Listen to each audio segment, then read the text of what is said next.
As lawmakers, we are here to serve people. Our main mission is to work on issues that will positively impact the constituents we are sent to serve in Washington. And to do that effectively, we need to engage directly with the American people, to get a sense of their major concerns, of what's happening in their day-to-day lives, and how we can make it better. Over the past week, I set out just to do that.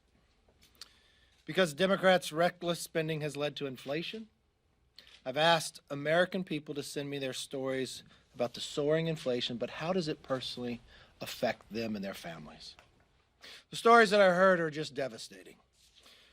There's a few here I'd like to bring up. First, Chuck from Arkansas. He writes, I'm on a fixed income.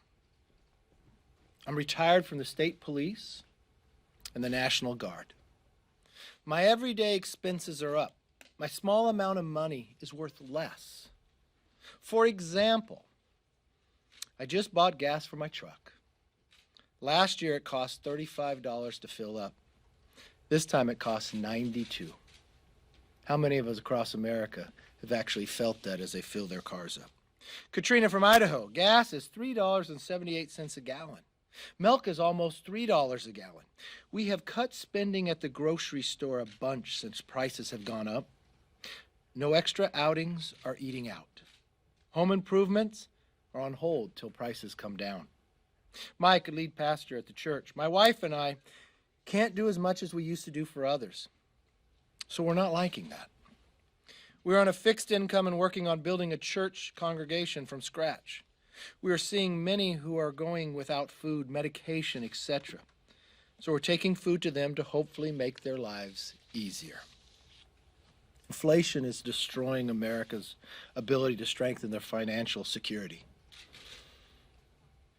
As I watched a clip from the president's town hall last night,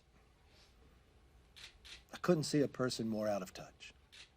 A small business owner struggled to survive through the pandemic. He's got government now competing with him, paying higher unemployment, an extra $15 an hour, where he can't bring people back to work. And what's the president's answer? Just pay more. I wish the president understood what it was like to own a small business.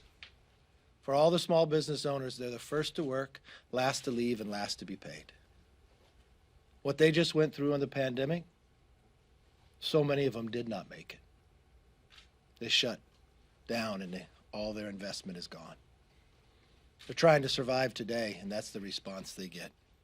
Prices going up. Now, this is not just Republicans sounding the alarm on inflation.